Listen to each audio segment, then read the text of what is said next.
Hi hello నమస్తే welcome to Q news. నేను మీ సిద్ధగౌని సుదర్శన్.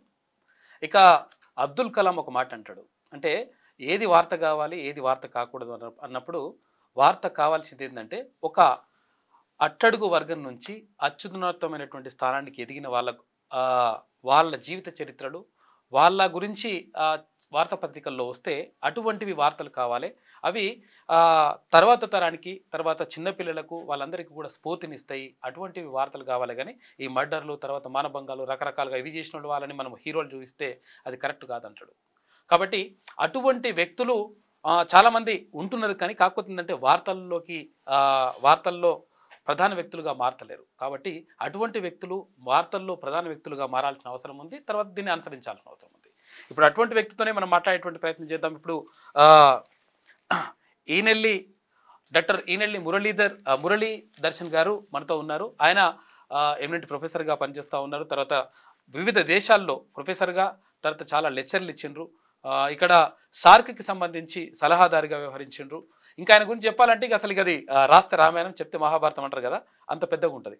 అంటే ఇవన్నీ వ్యవహరించడంతో పాటు తర్వాత వాణిజ్య రంగంలో అంతర్జాతీయంగా ఎట్లా తీసుకెళ్తే మనము సక్సెస్ అవుతాము అట్లా చాలా దేశాలకు ఆయన అడ్వైజర్గా ఉన్నారు. ఆయన గురించి చెప్పాలంటే ఇంకా చాలా ఉన్నాయి. ఇంకా ఫారెన్ ట్రేడ్ అండ్ పాలసీ, తర్వాత strategic management, international marketing, international collaborations, capacity development, entrepreneurship, ఇట్లా చాలా విషయాల్లో అంటే అసలు ఆయన అంటే అంత ఆషామాషి వ్యక్తి కాదు, ఒక మేధావి. ఆయన ఎక్కడి నుంచి వచ్చిందంటే మన తెలంగాణ ప్రాంతం, అది సికింద్రాబాదులో పుట్టినటువంటి ఆయన డాక్టర్ మురళీ దర్శన్ గారు ఏం చెప్తారు, తర్వాత నిజంగా ఈ సమాజానికి ఇప్పుడు ఏం అవసరం ఉందో తెలుసుకునేటువంటి ప్రయత్నం చేద్దాం. నమస్తే సుదర్శన్ గారు. సార్, అది అంటే ఇప్పుడు అంటే మీరు ఎమినెంట్ ప్రొఫెసర్గా ఉన్నారు. తర్వాత చాలా దగ్గర అంటే ఇంటర్నేషనల్ అంటే అంతర్జాతీయ స్థాయిలో చాలా లెక్చర్లు ఇచ్చిండ్రు. తర్వాత చాలామందికి అడ్వైజర్లుగా ఉన్నారు. ఇక్కడ రాష్ట్ర ప్రభుత్వానికి అంటే కొన్ని పాలసీల్లో గతంలో అంటే మీరు కీలకంగా ఉన్నట్టుగా, తర్వాత మీ అడ్వైజర్లు తీసుకొని ముందుకెళ్ళినట్టుగా కూడా తెలుస్తుంది. అంటే ఎందుకు అంటే విషయం ఏంటంటే దేశం కానీ ఇటు రాష్ట్రం కానీ ఒకవేళ అభివృద్ధి జరగాలంటే ఎలాంటి నిర్ణయాలు తీసుకుంటే బాగుంటుంది, ప్రభుత్వం ఎలాంటి ప్రభుత్వం ఉంటే బాగుంటుంది sir? Sudarshan garu, first of all నేను ఇండియన్ ఇన్స్టిట్యూట్ ఆఫ్ ఫారెన్ ట్రేడ్లో డైరెక్టర్ ప్రోగ్రామ్స్గా పనిచేశాను. అండ్ అక్కడ ఉండగా మా గురువు గారు పిఎల్ సంజీవరెడ్డి గారు నాకు మంచి ప్రాజెక్ట్స్లో పెట్టాడు బికాజ్ ఆఫ్ మై ఇంటెలిజెన్సియా. అట్లా ఒక్కటి నేను చెప్పేది ఏంటంటే, ఇక్కడ తెలంగాణలో అప్పుడు మనకు యునైటెడ్ ఆంధ్రప్రదేశ్ ఉండే AP export potential report, okay, దాంట్లో నన్ను ఒక మెంబర్గా చేర్చారు. ఆ రిపోర్ట్ నా కెరియర్ని చేంజ్ చేసేది. ఓకే, బికాజ్ నేను చాలా రీసెర్చ్ డ్రివెన్ పర్సన్గా ఉండే ఆ ఇన్స్టిట్యూట్లో జాయిన్ అయినప్పటి నుంచి కూడా.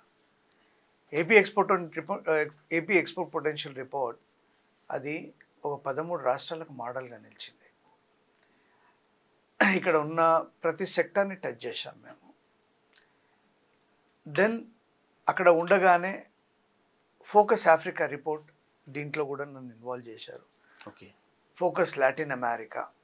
ఈ focus Africa, Indian trade with African countries. Okay, ఎట్లా భారత వాణిజ్యం విదేశాలతో ఎట్లా చేస్తే మనం లాభాలు పొందుతాం.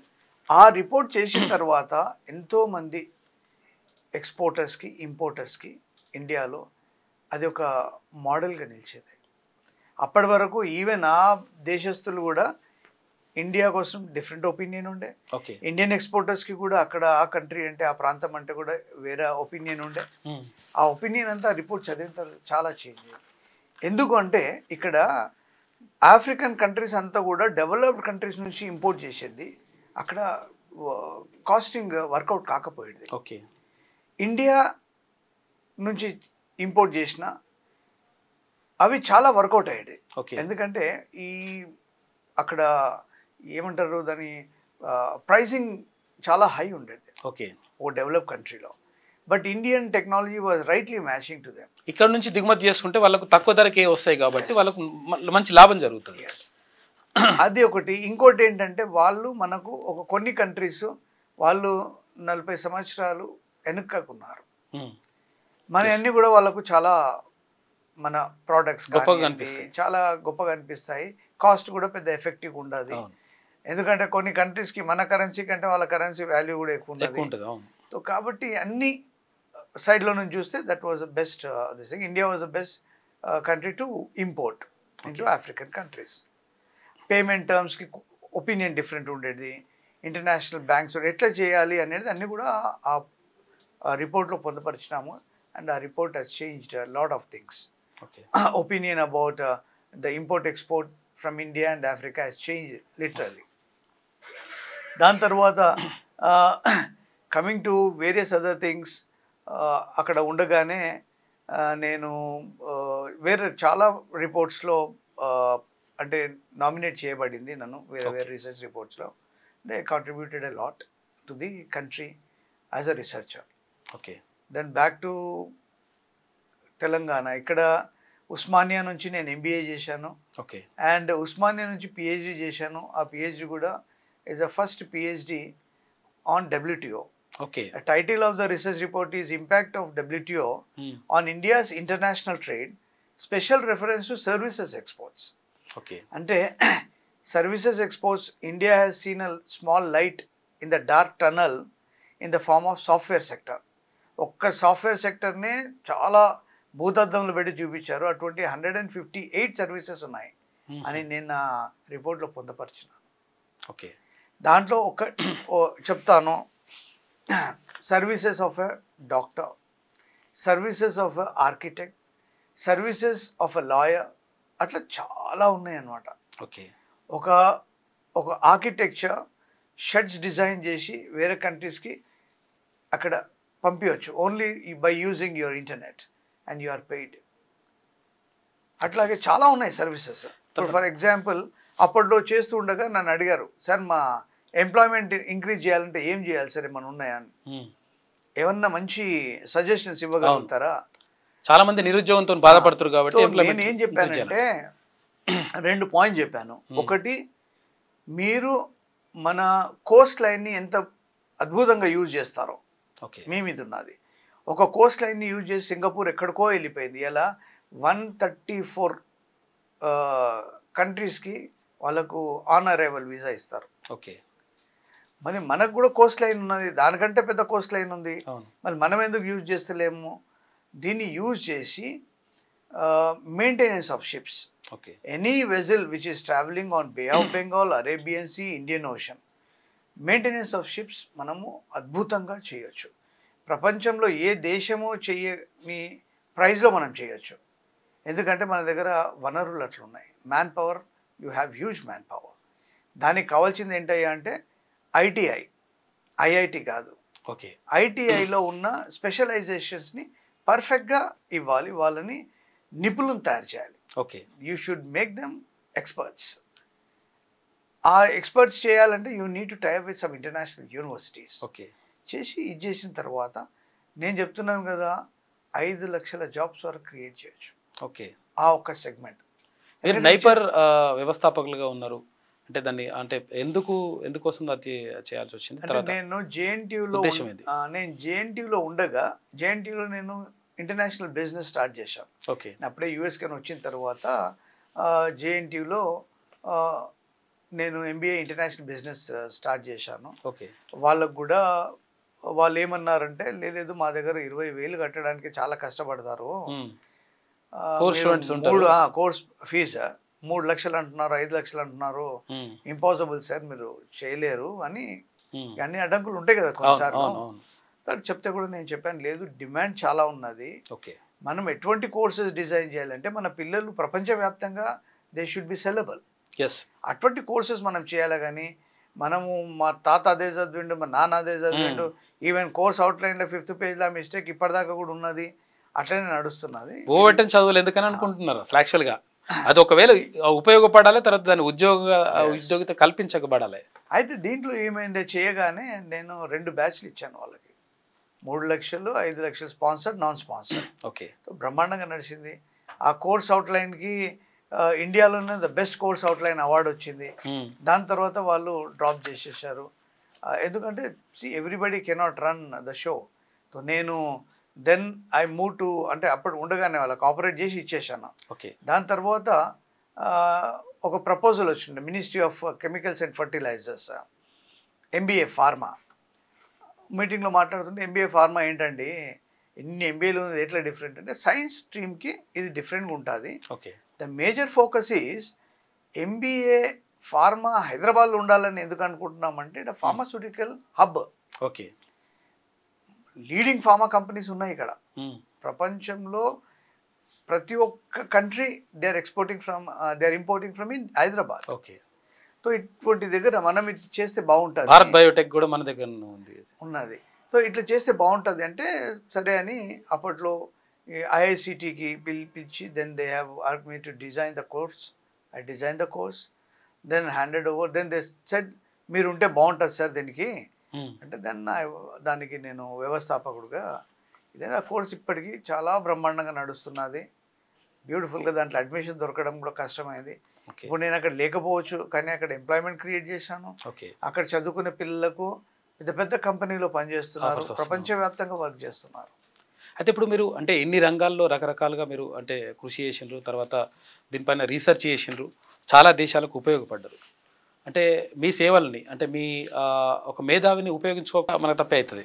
అంటే మీ సేవల్ని ఈ దేశానికి ఉపయోగపడాలంటే అంటే ఎట్లా బాగుంటుంది. అయితే మీరు రాజకీయాల్లోకి వస్తారని కూడా చెప్పేసి తెలుస్తూ ఉంది. అంటే ఇక్కడ వరంగల్ నుంచి లోక్సభ స్థానం నుంచి పోటీ చేయాలని చెప్పేసి భావిస్తున్నట్టుగా వార్తలు వస్తున్నాయి. అంటే ఒకవేళ ఎట్లా యూటిలైజ్ చేస్తారు ఒకవేళ మీరు రాజకీయ రంగంలోకి వస్తే? మంచి క్వశ్చన్ సుదర్శన్ గారు. ఈ మేధ శక్తి ఈ దేశంలో ఏమవుతుంది, ఇది పెద్ద క్వశ్చన్. యూనివర్సిటీలో ఎంతోమంది మేధావులు ఉన్నారు, ఎన్నో లాలో ఎంతోమంది, సుప్రీంకోర్టు, మీరు డిఫెన్స్ తీసుకోండి, బ్యాంకింగ్ రంగం తీసుకోండి, ఈ ఎక్స్పర్ట్స్ని we need to get into the mainstream of politics. Okay. అది ఇక్కడ జరుగుతలేదు. నేను ఎందుకు వరంగల్ నుంచి, నేను వరంగల్ నుంచి ఒక ఆస్పిరెంట్ని. ఓకే. వరంగల్లో ఒక ఎంపీ ఉన్నారు, ఎంతోమంది ఎంపీలు అక్కడ వచ్చిండ్రు పోయిండ్రు. వీళ్ళ కాంట్రిబ్యూషన్స్ ఏంది economic development of Warangal and in toto the state okay అనేది చూస్తే అవి ప్రజలకు తెలియాలి. ఆ నాయకులు ఎవరైతే వాళ్ళకి టికెట్స్ ఇస్తారో వాళ్ళకు తెలియాలి. కాబట్టి ఆ ఆలోచన నా మైండ్లో వచ్చింది. ఎందుకంటే నేను చాలా మీటింగ్స్ ఆర్గనైజ్ చేసినప్పుడు నాకు అనిపించింది, అరే ఇదంతా కూడా ఎక్కడ పోతుంది, ఏ డైరెక్షన్లో వెళ్తున్నది, కొన్ని వర్గాలు ఎక్కడున్నాయి అక్కడే ఉన్నాయి, ఎందుకు their representation is not there in Parliament or assembly, what is going wrong అని ఆ ఇంట్రెస్ట్ వలన then I started moving in to various. నేను ఎన్నో మీటింగ్స్ పెట్టాను, ఎంటైర్ తెలంగాణలో మీటింగ్స్ పెట్టాను. మీరు ఏ డిస్ట్రిక్ట్ ఆదిలాబాద్కి పోయినా కానీ పీపుల్ నో మీ. ఓకే. అట్లా వరంగల్ ఎందుకు చూస్ చేసుకున్నా అంటే Warangal is one of the best places. Okay. అక్కడ చదువుకున్న వాళ్ళు ఉన్నారు, అందరు ఉన్నారు.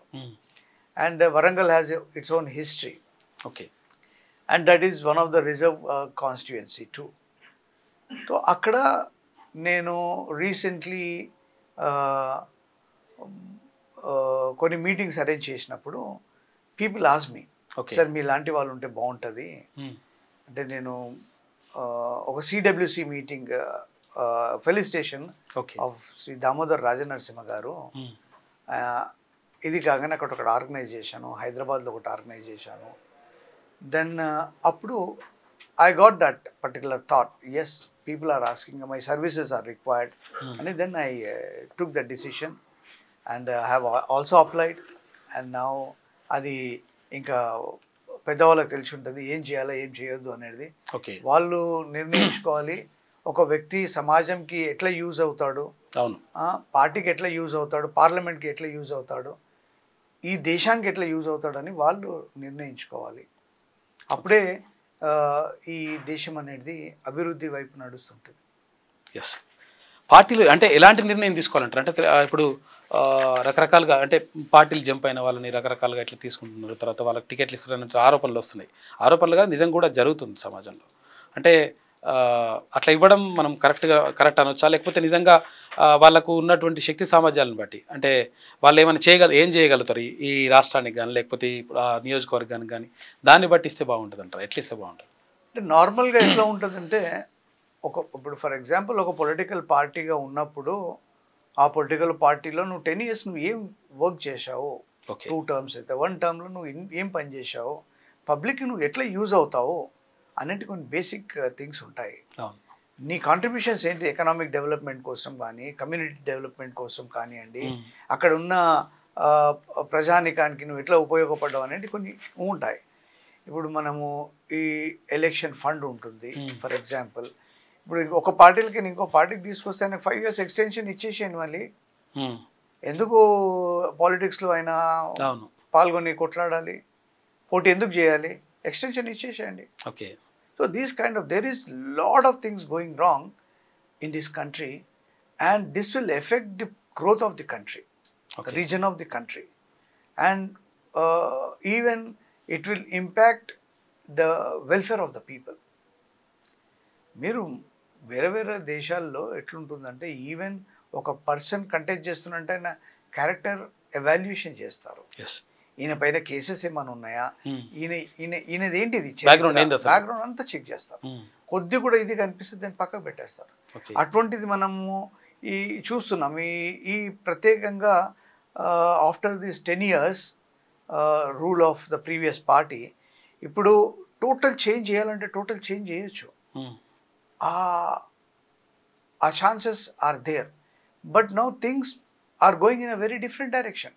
బ్లంట్లీ చెప్పాలంటే మీరు ఒక పార్టీలో ఉన్నప్పుడు ఇంకో పార్టీకి తీసుకుంటున్నప్పుడు you need to really evaluate what the public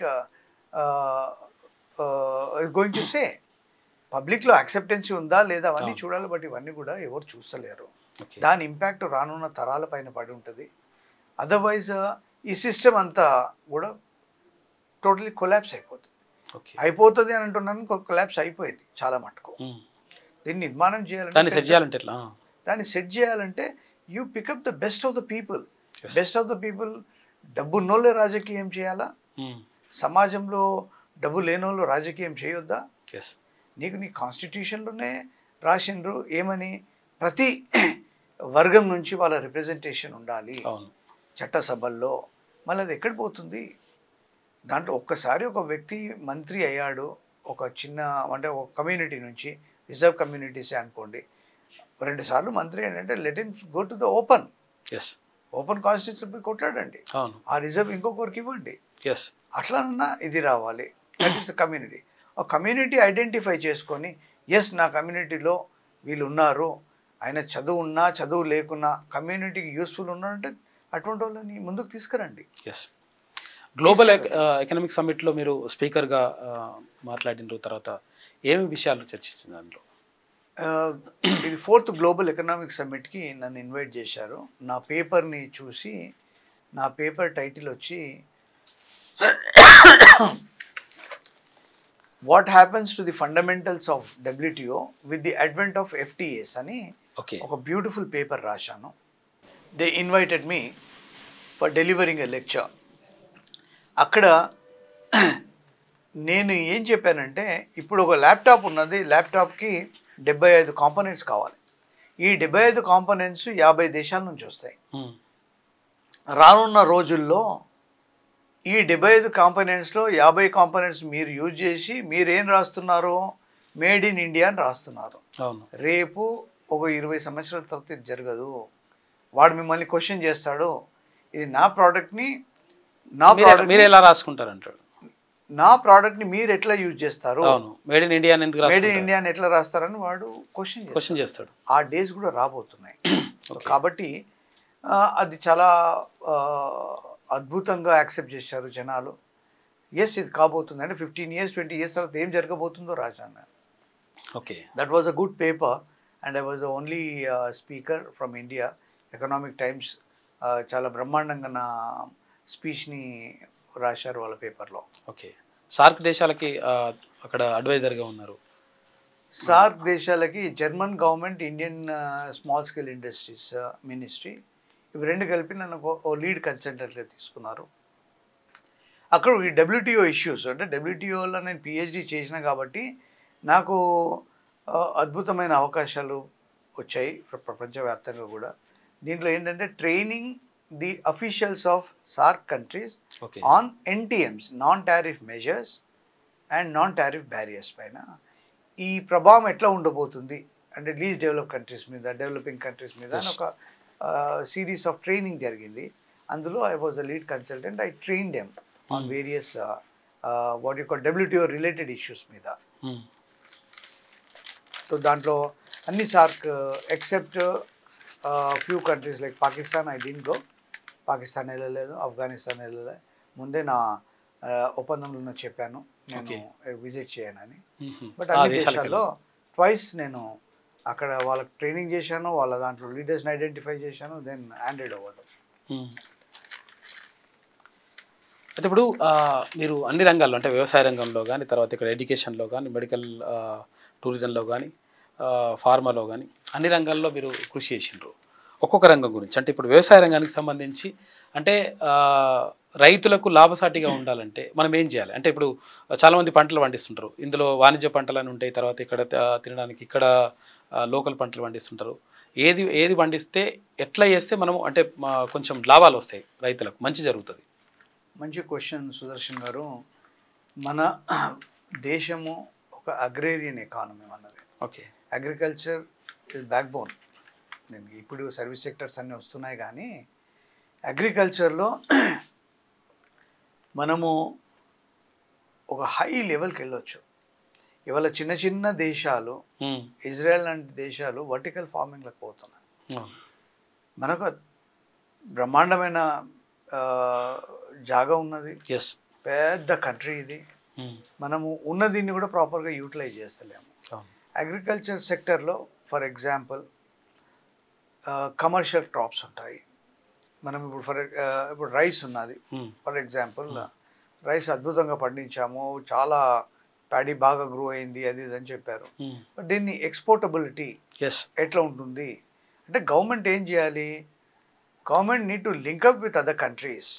ఇప్పుడు ఫర్ ఎగ్జాంపుల్ అదానీ అనే ఒక కంపెనీ ఉన్నది, ఒక వ్యక్తి ఉన్నాడు, అదానీ ఎక్స్పోర్ట్స్ అంటారు. ఓకే, ఆ కంపెనీ మోడల్ తీసుకుంది. ఆ మోడల్ ఏంటిదంటే వాళ్ళ వేర్ హౌసెస్ కొన్ని చోట్లలో పెట్టి అక్కడ నుంచి ఎక్స్పోర్ట్ చేస్తారు. ఓకే, దీంట్లో కొన్నిసార్లు గవర్నమెంట్ వాళ్ళకు సపోర్ట్ చేస్తుంది, కొన్నిసార్లు బ్యాన్ చేస్తుంది, కొన్నిసార్లు బ్యాన్ చేయదు.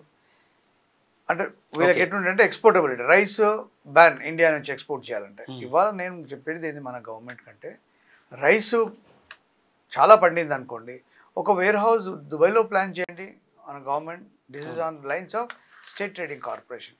ఒక వేర్ హౌస్ సింగపూర్లో ప్లాన్ చేయండి, మన రైస్ ప్రపంచవ్యాప్తంగా పోతాయి. సో ఇవి ఎప్పుడైతే గవర్నమెంట్ బ్యాన్ చేస్తుందో మీ దుబాయ్ వేర్ హౌస్ నుంచి పంపించండి, మీ సింగపూర్ వేర్ హౌస్ నుంచి పంపించండి.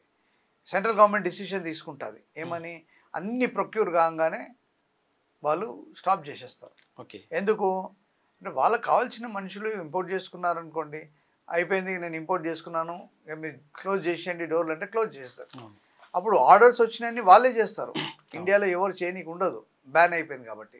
సో ఇటువంటి ఓపెన్ చేయొచ్చు. ఇవన్నీ చిన్న చిన్న రిపేర్సే కానీ చాలా అద్భుతమైన రెవెన్యూ మోడల్స్ అనమాట ఇవన్నీ. అగ్రికల్చర్లో షార్టెస్ట్ డిస్టెన్స్ ఇప్పుడు ఇక్కడికైనా మిడిల్ ఈస్ట్ ఉన్నది. మిడిల్ ఈస్ట్లో నీకు కూరగాయల నుంచి ఫ్రూట్స్ నుంచి ఇంకా వేరే అన్నీ కూడా 2 hours 2.5 hours ఎక్స్పోర్ట్ చేయొచ్చు. ఇప్పుడు ఫర్ ఎగ్జాంపుల్ నల్గొండ నుంచి రోజు 250 ట్రక్లు పోతాయి ఫ్రూట్స్ నార్త్ ఇండియాకి. సో ఇట్లా దీన్ని కరెక్ట్గా ఛానలైజ్ చేసుకుంటే ఇవన్నీ చేయొచ్చు అనమాట. ఇప్పుడు టమాటా ధర ఉంటుంది, ఒక్కొక్కసారి అంటే రేటు బాగా పెరుగుతుంటుంది, తర్వాత హై రేట్ అదే ఉంటుంది, అత్యంత తక్కువ రేటు కూడా అదే ఉంటుంది. అట్లా టమాటో మనం బాగా యూజ్ చేస్తాము, టమాటా కానీ ఉల్లిగడ్డ కానీ అట్లా మన ప్రతి కూరలో టమాటా లేనిది ఉండదు. అవును. కాబట్టి టమాటో ఏంటిదంటే కొన్ని ప్రాంతాలు కొన్నిసార్లు న్యూస్లో చూస్తుంటాం మనము, టమాటో చాలా ఎక్కువ పండింది అనుకో పొలాల్లో ట్రాక్టర్లు పడేస్తుంటారు. వాళ్ళకు మార్కెట్ రేట్ రాకపోతే, మద్దతు ధర రాకపోతే Yes. వాళ్ళు ఏం చేయలేరు. అవును. అటువంటి దాంట్లో గవర్నమెంట్ ఏం చేయాలా, ఒక టెక్నాలజీ సింగపూర్కైనో మలేషియాకైనో తీసుకొచ్చి, అంటే అవుట్డేటెడ్ టెక్నాలజీ చెప్తున్నాయి కానీ లేటెస్ట్ కూడా చెప్తున్నాయి. ప్రాసెసింగ్, టమాటో ప్రాసెసింగ్ చేసి టమాటో కిచప్ ఆ టమాటో సాస్ చేస్తే దాన్ని గవర్నమెంట్ ఒక పాలసీ, ఓకే, రైతులు పండించిన ఈ పంటకి ఈ ప్రాసెస్ ఫుడ్కి 40% మీరు తీసుకోవాలి అని ఒక జియో పాస్ చేస్తే కేఎఫ్సి, మెక్డానల్డ్స్, సబ్వే అందరు తీసుకుంటారు. అప్పుడు వాళ్ళకి రేట్ వస్తుంది. కమింగ్ టు ఉల్లిగడ్డ అన్నారు. ఈ ఉల్లిగడ్డది ఏంటంటే దానికి చాలా పెద్ద చరిత్ర ఉన్నారు. గవర్నమెంట్ కూడా పడగొట్టింది, గవర్నమెంట్ కూడా పడగొట్టిన దాఖలాలు ఉన్నాయి. ఈ ఏమైందంటే కొందరు అగ్రి మినిస్టర్లు అయిన తర్వాత వీళ్ళు ఆర్టిఫిషియల్ డిమాండ్లు క్రియేట్ చేసిండ్రు. ఓకే, అన్ని నా గోడన్లలో పెట్టుకోవాలి, మొత్తం బ్లాక్ చేసేస్తారు. దాన్ని బ్లాక్ చేసిన తర్వాత మార్కెట్లో ఉండదు. మార్కెట్లో ఉండనప్పుడు ఏం చేస్తాము, నేను ఒక అగ్రి మినిస్టర్ ఉన్నాను, ఓకే, సెంట్రల్ నుంచి ఒప్పించి బంగ్లాదేశ్ కానీ ఇంపోర్ట్ చేస్తాను అంటారు. కొన్ని డమ్మీ కంపెనీ స్టార్ట్ చేస్తారు అక్కడ, వీళ్ళు ఆర్డర్ అక్కడ పంపిస్తారు, వాళ్ళు ఇంపోర్ట్ చేస్తామని చెప్తారు. ఇంపోర్ట్ అంతా నీ కంట్రీల నుంచి నీకే వస్తుంది. అటువంటి దినాలు కూడా చూసినాం మనం. సో ఇవన్నీ కూడా ఏంటంటే ఒక రైతు పంట పండించినప్పుడు ఎంతమంది ఎన్ని ఎకరాలు వేసిండ్రు ఈ పంట అనేది నీ దగ్గర రికార్డు ఉంటుంది. ఇవన్నీ కూడా సైంటిఫిక్ అప్లికేషన్స్. మనకు తక్కువ వస్తుందని ముందే ప్రిపరేషన్ ఉంటుంది. ఓకే, ఒకసారి మనకు ఈ పంట తక్కువ వస్తున్నది అంటే ఎంత కన్సంప్షన్ ఉన్నది, ప్రొడ్యూస్ చేసింది ఎంత, గ్యాప్ ఎంత ఉన్నది, అది ఎట్లా ఫిల్ చేస్తాం అనేది ఇది సైంటిఫిక్ అప్లికేషన్. ప్రతి పంటలో ఇవన్నీ ఉంటాయి. సో కాబట్టి ఇవన్నీ ఎందుకైతే these are all regular things అనమాట. ఉల్లిగడ్డ లేనిది ఏది నడవదు, టమాటా లేనిది ఏది నడవదు. కాబట్టి ఇవి గవర్నమెంట్ కూడా పడేసాయి. అవును. ఎడ్యుకేషన్ సిస్టమ్ ఇప్పుడు అంటే ఇప్పుడు మన దగ్గర ఇండియన్ ఎడ్యుకేషన్ సిస్టమ్ ఉంది. తర్వాత ఇప్పుడు కొత్త అంటే నూతన ఏది విద్యా విధానం అని చెప్పేసి ఒకటి మళ్ళీ తీసుకొస్తుంది, ప్రభుత్వం తీసుకొస్తుంది. అయితే దాంట్లో అదే అంటే అది భారతదేశానికి తర్వాత ఇక్కడ ఉన్నటువంటి విద్యార్థులకు కానీ తర్వాత భవిష్యత్తులో ఉద్యోగాల కల్పనకి ఏమైనా ఉపయోగపడుతుంది అది, లేకపోతే ఇంకెటువంటి సిస్టమ్ అయితే బాగుంటుంది? Vidya is a basic thing Sudarshan garu. ప్రతి కంట్రీలో విద్య అనేది యాక్చువల్ ఫ్రీగా ఉండాలి, ఏ వర్గం కన్నా కానీ ఒక లెవెల్ మట్టుకు. ఓకే, అది కంపల్సరీ అనమాట. నీ కంట్రీ డెవలప్మెంట్ అనేది దానిపైనే ఉంటుంది. When you are generating good citizens, developing good citizens with good quality of education, అదే మార్పు, విద్యనే మార్పు తీసుకొస్తుంది. ఇప్పుడు ఉన్న సిస్టంలో చాలా మంచి ఎడ్యుకేషన్ సిస్టమ్ ఉన్నది. ఓకే, మన దగ్గర బేసిక్ ఎడ్యుకేషన్ అనండి, దాని తర్వాత యూనివర్సిటీ ఎడ్యుకేషన్ అనండి. మధ్యకాలంలో ఇవన్నీ కూడా కొలాప్స్ అయిపోయాయి. ఓకే, ఎడ్యుకేషన్ ఎట్లా ఉండాలి అంటే నీకు నీ యూనివర్సిటీలో రీసెర్చ్ అనేది చాలా ఉండాలి. యూజీసీ కూడా అటువంటి రీసెర్చ్ ప్రాజెక్ట్స్ యూనివర్సిటీస్కి ఇవ్వాలి. యూనివర్సిటీ స్పెషల్గా ఉన్నదే రీసెర్చ్ కోసం. సో ఇవాళ యూనివర్సిటీ గ్రాంట్స్ కమిషన్ ఎన్నో రీసెర్చ్ ఫండ్స్ని కర్బ్ చేసేసింది, స్టాప్ చేసేసింది. మరి ఎందుకు స్టాప్ చేసిందంటే నో ఆన్సర్. ఇప్పుడు యూనివర్సిటీలో అంటే ఎన్నో ఫీల్డ్స్ ఉంటాయి. ఆ ఫీల్డ్స్ మన దగ్గర లేని కొత్త కొత్త ఎడ్యుకేషన్ మాడ్యూల్స్ని మనం డెవలప్ చేయాలి. వేరే యూనివర్సిటీస్తో టైఅప్ కావాలి, అంటే ఇంటర్నేషనల్ యూనివర్సిటీస్తో టైఅప్స్ ఎక్కడ ఉన్నాయి. ఇవాళ మెయిన్ ప్రాబ్లం ఎక్కడొచ్చిందంటే సుదర్శన్ గారు, యూనివర్సిటీకి ఇండస్ట్రీకి లింక్ లేదు ఈ దేశంలో. యూనివర్సిటీ రీసెర్చ్ చేస్తుంది, ఇండస్ట్రీ ఇంప్లిమెంట్ చేస్తుంది. ప్రతి దేశంలో, ప్రతి అభివృద్ధి చెందిన దేశంలో ఇది జరుగుతుంది. హ్యూమన్ రిసోర్స్ కరెక్ట్ ఉపయోగపడాలి. దానికి తగ్గట్టు ఇప్పుడు మనం ఐటీలో ఇంత డెవలప్ అయినాము, ఎందుకైనాము ముందే మనం పసిగట్టి అరే ఈ ఎడ్యుకేషన్ డెవలప్ చేస్తే రానున్న రోజుల్లో ఐటీకి చాలా జాబ్స్ ఉంటాయి. ఇప్పుడు మనకి ఏఐకి ఉన్నాయి, మెషిన్ లెర్నింగ్, ఆర్టిఫిషియల్ ఇంటెలిజెన్స్, ఇవన్నీ కూడా ముందే మనం ఇచ్చేసి వాడు మెషిన్స్ తయారు చేస్తున్నాడు, మెషిన్స్ ఎట్లా నడవాలనే ప్రోగ్రామింగ్ మనం నేర్పియాలి. అప్పుడు నీకు జాబ్స్ కొద్దిగా ఉండదు. అంటే ముందే ఇచ్చేస్తే, ఇప్పుడు మీరు చెప్పిండ్రు ఫార్మా అన్నారు, కాకతీయ యూనివర్సిటీలో ఫార్మా చేసిన వాళ్ళు ప్రపంచవ్యాప్తంగా ఉన్నారు. ఓకే, వీళ్ళందరితో ఒకటి ఇచ్చేసి ఒక హబ్ ఎట్లా మనం క్రియేట్ చేయాలా, pharma hub for people of India or Telangana ఓ వర్కింగ్ ఇంటర్నేషనల్లీ. అది ఒకటి. దెన్ మెడికల్ టూరిజం ప్రపంచానికే మన దేశం మెడికల్ సర్వీస్ ఇవ్వచ్చు. అంత మ్యాన్ పవర్ ఉన్నది. ఇవాళ మీరు అపోలో పోయి చూడండి, అపోలో ఎంతో మంది ఫారినర్స్ వస్తుంటారు రోజు. అటువంటిది రెవెన్యూ మోడల్ గవర్నమెంట్కి కావాలంటే government need to develop medical tourism. 5,000 ఎకరాలలో అన్ని స్ట్రీమ్స్ పెట్టండి. ఈవెన్ అమెరికాలో ఆపరేషన్ చేయించుకున్నట్టు ఇండియాకి రానికే ప్లాన్ చేస్తాడు. అది vision. It may take time, but it will be happening. చేయొచ్చు దాన్ని. తర్వాత ఇక్కడ వరంగల్కి సంబంధించి మనం మాట్లాడుకున్నప్పుడు ఇక్కడ తేజ మిర్చి తర్వాత దాని గురించి కానీ, తర్వాత ఇక్కడ వరంగల్లో లెదర్ టెక్నాలజీకి సంబంధించి అంటే ఏమేం చేయొచ్చు అంటే అట్లా ఇక్కడ చాలామంది ఇప్పుడు గతంలో ప్రభుత్వాలు చెప్పినాయి అంటే ఇక్కడ మేము ఇవన్నీ కూడా ఏది బట్టలకు సంబంధించి అవన్నీ కూడా మేము చేస్తామని చెప్పిండ్రు, వాళ్ళు పక్కకు పెట్టేసిండ్రు, అట్లనే ఆగిపోయినాయి. అయితే అంటే మనం ఎట్లా చేస్తే వరంగల్ ప్రజలకి ఉద్యోగ అవకాశాలు కల్పించవచ్చు, ఉపాధి కల్పించవచ్చు, ఎట్లా చేస్తే బాగుంటుంది? సుదర్శన్ గారు ఇప్పుడు 2-3 అంశాలు చెప్పారు. ఒకటి మీరు లెదర్ చెప్పారు, దెన్ గార్మెంట్ చెప్పారు, then agriculture. We take leather for example. అప్పట్లో లెదర్ పార్క్స్ ఉండే, ఇప్పటికి కూడా వాళ్ళ జాగాలు ఉన్నాయి వరంగల్లో. రాను ఒక్కొక్క గవర్నమెంట్ ఒక్కొక్క క్వశ్చన్ చేసి టానరీస్ వలన పొల్యూషన్ అవుతున్నది. Okay, fine, we agree.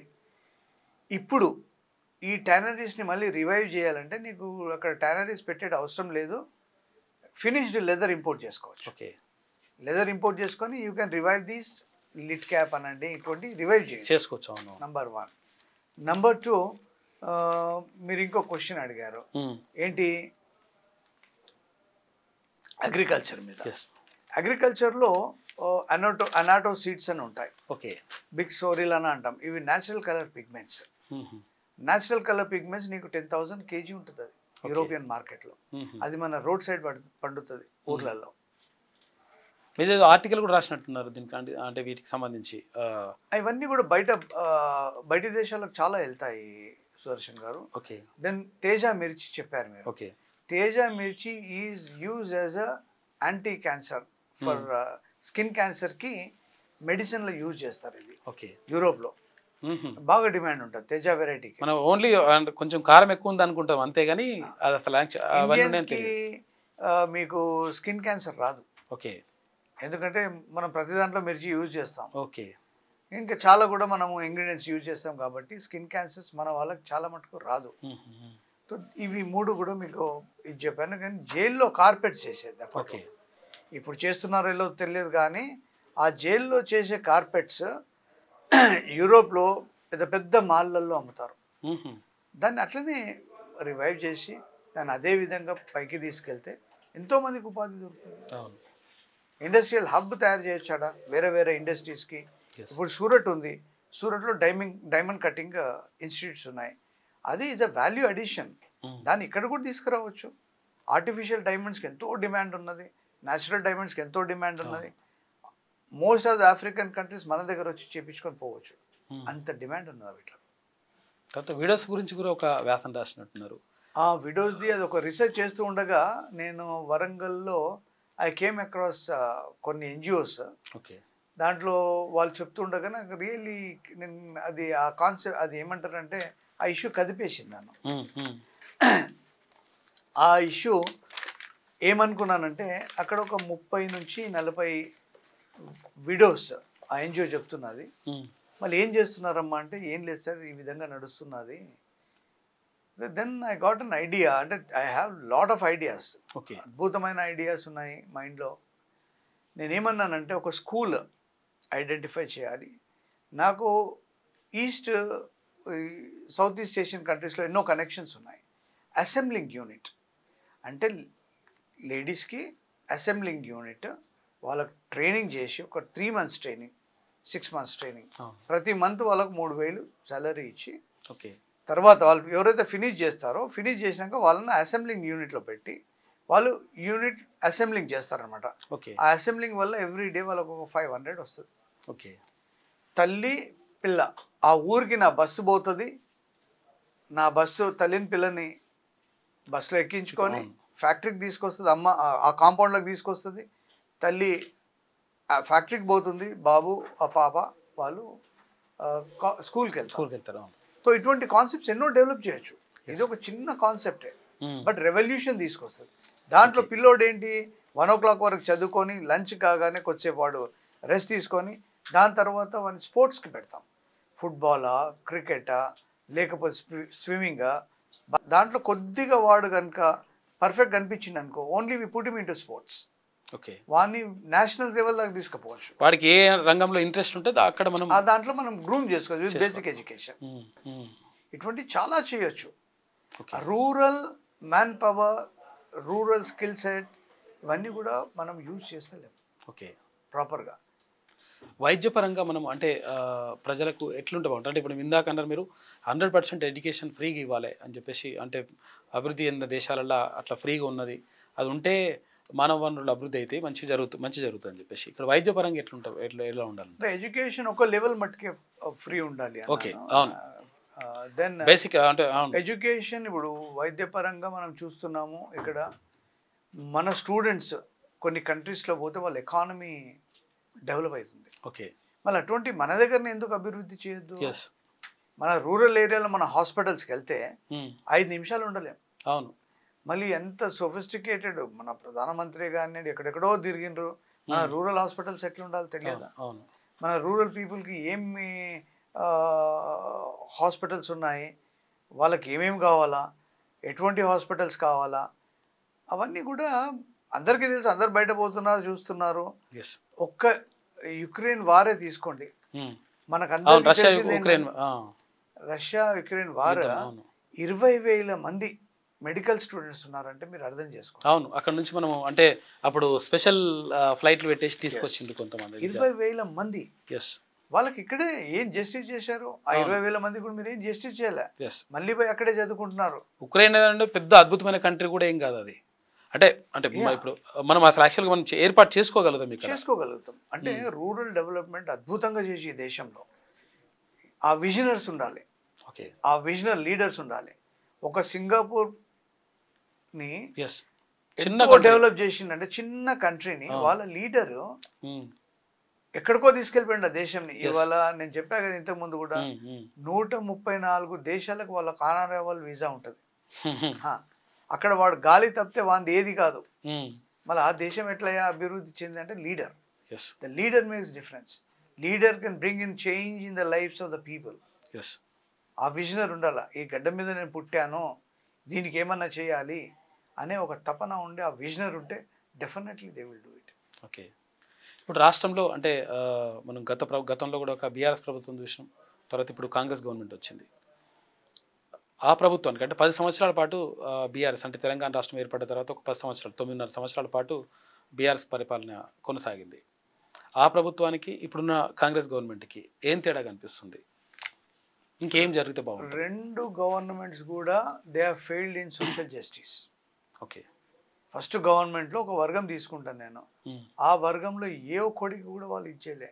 Politics అంటే అది కాదు, ప్రతి వర్గం రిప్రజెంటేషన్ ఉండాలి. ఓకే, రాజు చూసాడు అదే.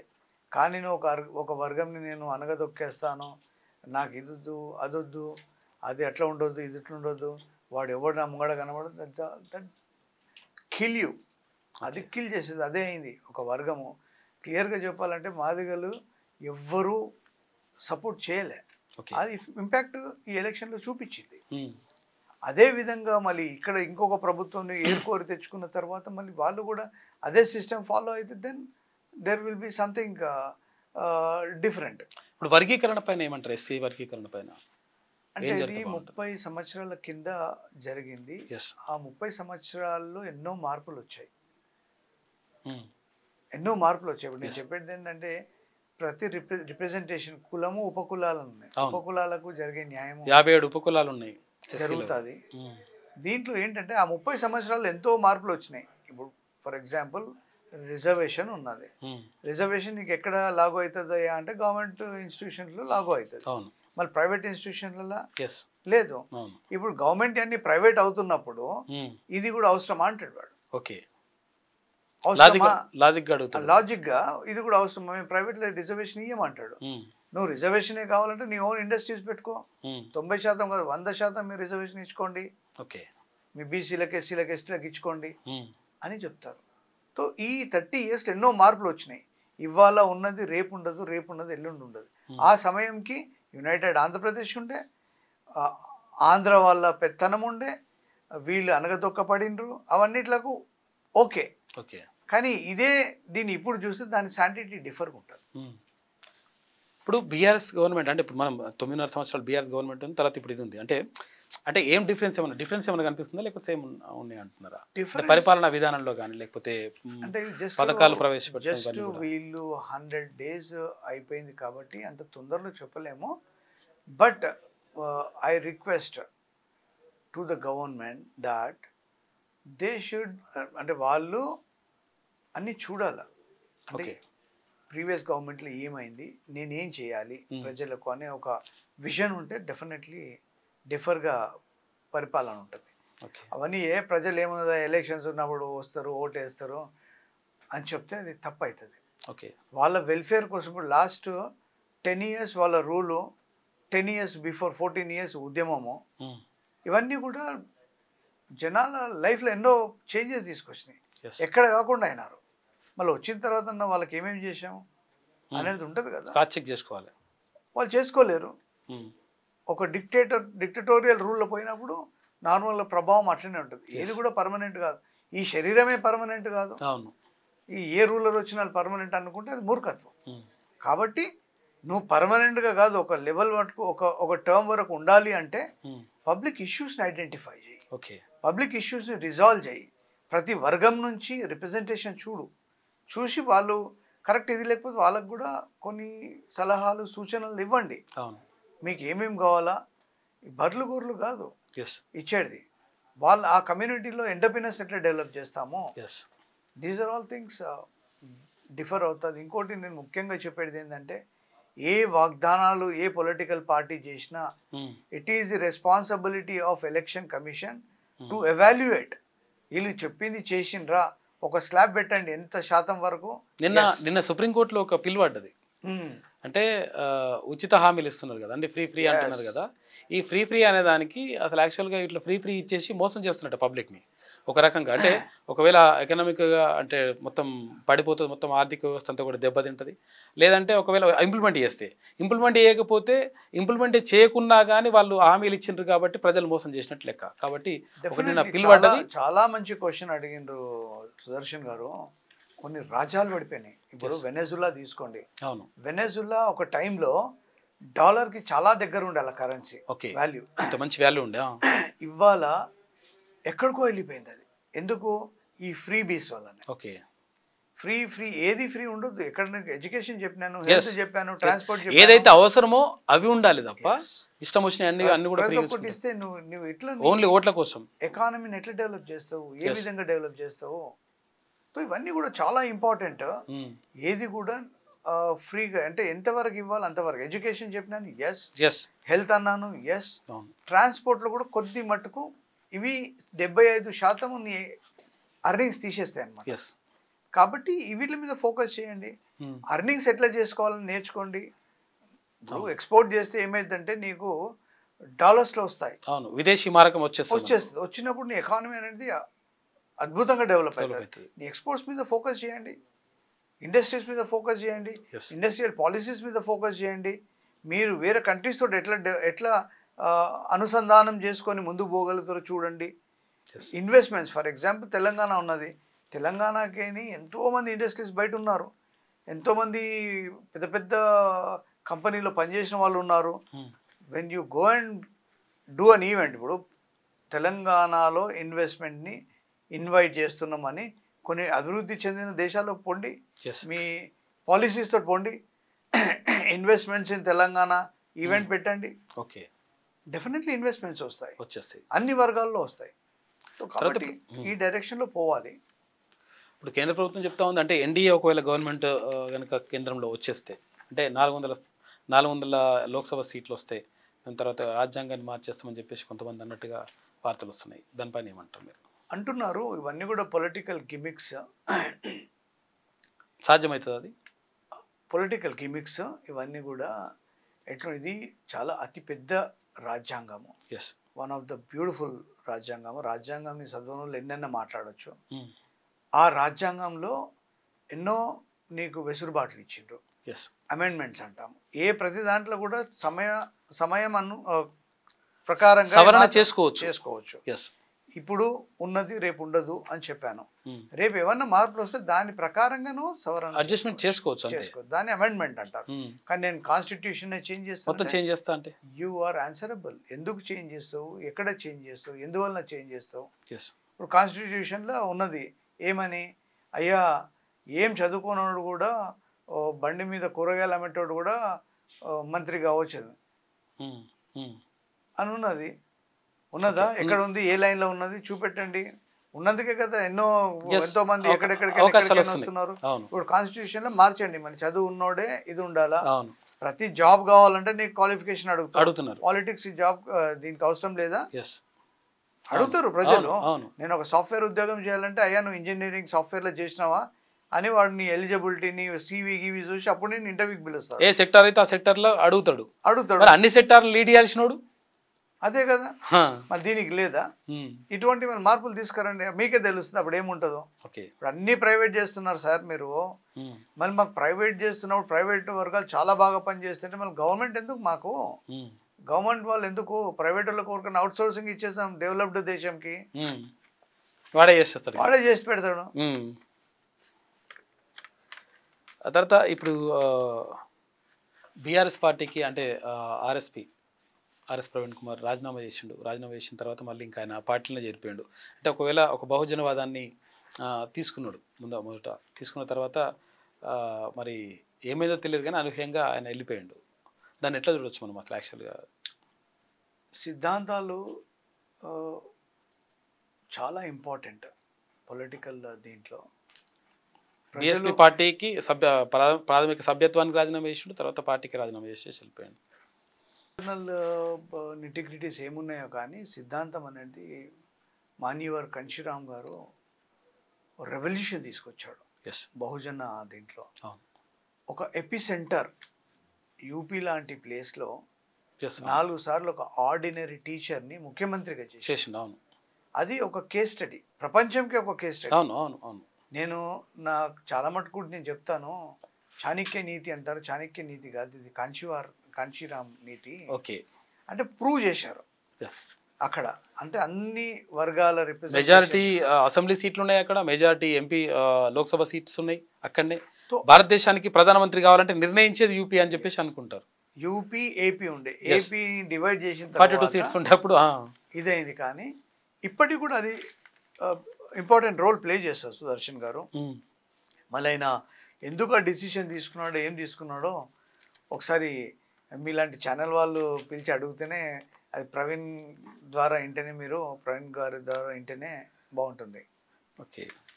ఇంకా అంటే సమాజానికి, అంటే ఇప్పుడు మీరు మొత్తం సమాజాన్ని అధ్యయనం చేసిండ్రు, తర్వాత సమాజానికి ఎంతో కొంత చేయాలి అంటే రాజకీయ రంగంలోకి వచ్చి ఏదైనా చేయాలని చెప్పేసి ఒక అంటే దాంతో ఉన్నారు, ఒక ఏంతో ఉన్నారు.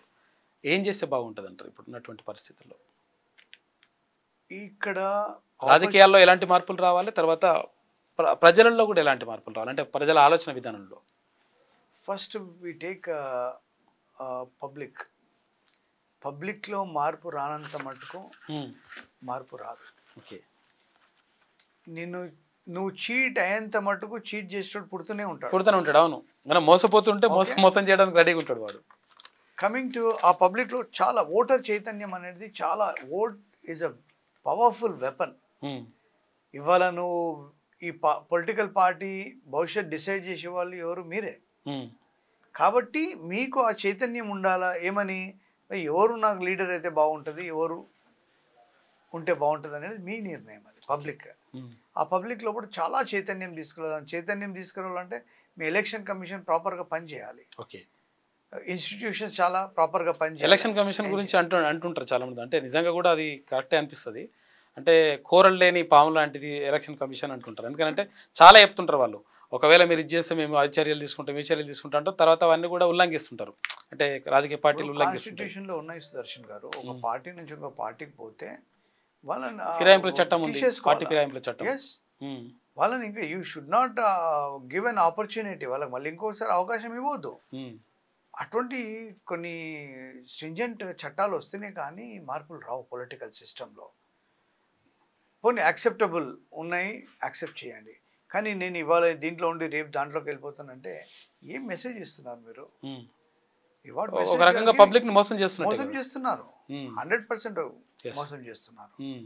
సో ఇవన్నీ కూడా చేంజెస్ రావాలి ఆ చట్టాల్లో, ఇవన్నీ ఈ చట్టం రూపంలో రావాలి. ఇవన్నీ కూడా ఒక పొలిటికల్ పార్టీకి ఇది ఉంటే ఆ పొలిటికల్ పార్టీకి ఇంకో పొలిటికల్ పార్టీ పోతున్నావు అంటే they need to give some kind of what you call explanations. Okay, ఎందుకు పోతున్నావు, ఏం పోతుందో, ఎందుకు ఆ పార్టీ తీసుకుంటున్నందుకు కూడా ఎందుకు తీసుకున్నా ఆ పార్టీని కూడా అడగాల. అవును, అటువంటి చట్టాలు వచ్చినప్పుడు చేంజెస్ అనేటివి వస్తాయి. కానీ పబ్లిక్ లోపల the important thing is public లో మార్పు రావాలి.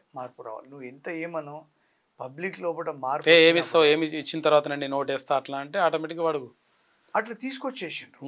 ఇవాళ డబ్బులు లేకుండా రాజకీయం చేసేది లేదు, అంత ఈజీగా లేదు పరిస్థితి ఇప్పుడు లేదు. అట్లా డబ్బులు విచ్చలవిడి ఇచ్చేస్తున్నారంటే మళ్ళీ what election commission is doing. Declaration ఇవన్నీ చేస్తున్నారు. ఒక్కొక్క నువ్వు ఫస్ట్ ఎలక్షన్స్ పోయినప్పుడు నీ దగ్గర ఏం లేదు, థర్డ్ ఎలక్షన్స్ పోయే మటుకు నీకు 100 కోట్లు వచ్చి ఎక్కడికైనా వచ్చినాయి, ఎట్లా వచ్చినాయి? ఇవన్నీ అడగాలి కదా. ఎవరు అడగాల? చట్టాలు ఎవరైతే చేస్తారో వాళ్ళు అడగాల. అక్కడనే నీకు వేరే అంటే చట్టాలు చేసే దగ్గర ఎవరున్నారు మరి అది అక్కడ అనమాట. అటువంటిది ప్రాబ్లమ్స్ క్రియేట్ చేసి సిస్టమ్ని ఎప్పుడు చేడ్చాటు చేయొద్దు సుదర్శన్ గారు. సిస్టమ్ ఒక్కసారి కొలాప్స్ అయిందనుకో, సిస్టమ్ని మళ్ళీ సిస్టమ్ ప్లేస్లో పెట్టాలంటే ఎవడి తరం కాదు. ఈ పొలిటికల్ సిస్టమ్ కూడా ఆ విధంగా చేంజ్ అవుతుంది. కానీ అది ఒక్కసారి డిస్టర్బ్ అయిందనుకోండి, నేషనే కొలాప్స్ అయిపోతుంది. ఇటువంటి పరిస్థితి కొనసాగితే భారతదేశానికి ఇవే చివరి ఎన్నికలు అని చెప్పేసి డాక్టర్ దర్శన్ గారు మురళీ దర్శన్ గారు అన్నట్టుగా. చివరి ఎలక్షన్స్ అంటే the government is really going for a presidential form of governance కావచ్చు. ప్రెసిడెన్షియల్ ఫార్మ్ ఆఫ్ గవర్నెన్స్ ఎలా కావచ్చు, అట్లా ఎలా కావచ్చు అంటే కొన్ని చూస్తుంటే ఇన్స్టిట్యూషన్స్ అన్నీ దే ఆర్ డిస్మెంట్లింగ్, కొలాప్స్ చేస్తున్నారు, స్టెప్ బై స్టెప్ వస్తున్నాయి. That is an indication of dictatorial governance. ఆ డిక్టటోరియల్ గవర్నెన్స్ వచ్చినప్పుడు that goes to a presidential form of government. చచ్చేంత మటుకు నేనే ఉంటా ప్రెసిడెంట్ అంటే అంతే. బట్ దానికి ఇటువంటి కంట్రీలో అంటే ఇంత పెద్ద కంట్రీలో అంత ఈజీగా కాదు. ఓకే, ఎందుకు కాదు అంటే 29 countries, 29 countries within one country. 29 countries అంటారా? ఒక్క స్టేట్ ప్రతి ఒక్క కంట్రీ లాగానే ఇందులో ఎంతో మంది ఉన్నారు. You cannot. నేచర్ చాలా గొప్పది. నేచరు మించింది ఏది లేదు. పాలిటిక్స్ అనుకుంటే డిఫరెంట్గా ఉంటుంది కానీ నేచర్ దాని మీద కొరడేస్తుంది. ఓకే, అట్లా అంటే నేను ఏం చెప్తానంటే ప్రెసిడెన్షియల్ ఫార్మ్ ఆఫ్ గవర్నెన్స్ పోవాలంటే చాలా ఉంటాయి హడిల్స్. అది ఈ డెమోక్రటిక్ ఫామ్లో ఇంపాసిబుల్ అని చెప్తా. ఓకే, కష్టం అంటారు. కష్టం. చివరిగా అంటే క్యూ న్యూస్ ప్రేక్షకులకి మీరు ఏం చెప్పాలనుకుంటున్నారు? క్యూ న్యూస్ ప్రేక్షకులకు కానీ లేకపోతే వరంగల్ నుంచి మీరు ఆస్పిరెంట్గా ఉండాలనుకుంటున్నారు కాబట్టి వాళ్ళకి ఏం చెప్తారు? వరంగల్ ప్రజలకు నా నమస్కారం. మీ లోపల 100% చైతన్యం రావాలి. ఎందుకంటే చాలామంది చదువుకున్న వాళ్ళు ఉన్నారు అక్కడ. ఎవ్రీ వీక్ మీరు చర్చిలలో పోతుంటారు, అంటే చర్చ్ అటెండ్ అయ్యేవాళ్ళు. వేరే వాళ్ళు గుడిలోకి పోతుంటారు, వేరే వాళ్ళు మసీద్లో పోతుంటారు. అంటే మీ ప్రార్థనలు జరుగుతూ ఉంటాయి. మీ ప్రాంతంకి ఎటువంటి వాళ్ళు వస్తే ఈ ప్రాంతం అభివృద్ధి చెందుతుంది, ఆ మోడల్ని క్రియేట్ చేసుకోండి. మీరే నిర్ణయం చేసేవాళ్ళు. మీ నిర్ణయం రాంగ్ ఉంటే రాంగ్ ఫ్రూట్ వస్తుంది, మీ నిర్ణయం కరెక్ట్ ఉంటే కరెక్ట్ ఫ్రూట్ వస్తుంది. కాబట్టి మీ అందరికీ చెప్పేది ఏంటంటే నేనే అని అంటలేను, మీరు మంచి క్యాండిడేట్ని ఎన్నుకోండి. మీ సమస్యలని పార్లమెంట్లో డిస్కస్ చేసే ఇంటెలిజెంట్ పీపుల్ని, ఇంటెలెక్చువల్ పీపుల్ని తీసుకోండి మీ రిప్రజెంటేటివ్గా. అండ్ వాళ్ళని ఏమంటారు, వాళ్ళ ఎమ్మెల్యేస్కి కూడా ఈ should be a bridge between Delhi and your constituencies. అట్లా ఉన్న వాళ్ళని మీరు ఎన్నుకోండి. This is my request to you all. Thank you sir. Thank you sir. ఇది డాక్టర్ ఎన్ఎల్ఈ మురళీ దర్శన్ గారు చెప్పినటువంటి మాట. మొత్తం మీద ఇక్కడ రాజకీయాల్లో మార్పు రావాలైతే తర్వాత ప్రజల ఆలోచన విధానంలో మార్పు రావాలి. మార్పులు వచ్చినప్పుడు మాత్రమే ప్రజల జీవితాలు బాగుపడతాయి. కాబట్టి దాన్ని ఆలోచించి ఓటేయండి. తర్వాత ఇక్కడ ఎలక్షన్ కమిషన్ విషయంలో కూడా అంటే చట్టాలు కఠినంగా ఉండాలి. ఎందుకంటే ఇప్పుడు ఈజీగా వాళ్ళు తప్పు చేసేస్తున్నారు. తప్పు చేసేస్తే చిన్న ఇట్లా ఏదో ఒకటి చిన్న కేసులు పెట్టేసేయడం, ఆ కేసులు పిటి కేసులుగా ఉండిపోవడం, లైట్ తీసుకుంటున్నారు. తర్వాత 5 సంవత్సరాల తర్వాత ఆ కేసులు వెళ్ళిపోతూ ఉన్నాయి. అది కాకుండా కఠినమైనటువంటి చట్టాలు ఉండాలి. ఆ చట్టాలు ఉంటే డెఫినెట్గా ఒక భయం అనేటువంటిది ఉంటుంది. అంటే ఒక రకంగా చెప్పాలంటే ఒకసారి ఒక ఎలక్షన్లో తప్పు చేస్తే మళ్ళీ భవిష్యత్తులో పోటీ చేయకుండా ఉండేటువంటి కఠినమైనటువంటి చట్టాలు ఉన్నప్పుడు మాత్రమే అటువంటి సాధ్యమవుతుంది. కాబట్టి చాలా విషయాల్లో నిజంగా కూడా నిష్ణాతులు, మనం అన్ని విషయాలు కూడా ఇక్కడ చర్చించలేకపోయినాం. చాలా విషయాల్లో నిష్ణాతులైన తర్వాత అంతర్జాతీయంగా అంటే వివిధ దేశాల్లో ప్రొఫెసర్గా, తర్వాత వివిధ దేశాల్లో అంటే సార్క్ అడ్వైజర్గా ఇట్లా రకరకాలుగా ఆయన కృషి చేస్తూ ఉన్నారు. అటువంటి వ్యక్తిని అంటే నన్ను ఒకసారి మీరు అవకాశం ఇవ్వండి అని చెప్పేసి వరంగల్ ప్రజలను కూడా ఆయన కోరుతా ఉన్నారు డాక్టర్ మురళీ దర్శన్ గారు. ఇది ఇవాల్టి డిబేట్. చూస్తూనే ఉండండి క్యూ న్యూస్. మీ సిద్ధంగా సుదర్శన్.